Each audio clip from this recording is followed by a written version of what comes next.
Kinumpirma ng COMELEC na kanselado na ang registration ng Duterte Youth Party List. Sa botong 2-1, kinatigan ng COMELEC 2nd Division ang isang petisyon noong 2019 kaugnay sa maternal misrepresentation ng party list. Binanggit na grounds dito ang pag-overage ng Duterte Youth nominee na si Ronald Cardema. Batay sa Party List System Act, dapat 25 hanggang 30 years old ang nominee ng isang grupo na sakop ng youth sector. 34 years old na si Cardema nang unang umupo sa Kongreso ang party list noong 2019. Batay rin sa desisyon, gumamit ng makinarya ng National Youth Commission ang Duterte Youth para sa kanilang pagiging kandidato noong 2019 na ipinagbabawal din sa batas. Sabi ng COMELEC, pwede pang maghain ng motion for reconsideration ang Duterte Youth na didesisyonan ng COMELEC Anbank.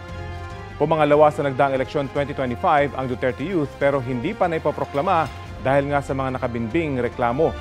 Kinukuha pa ang pahayag nila kaugnay sa kanselasyon.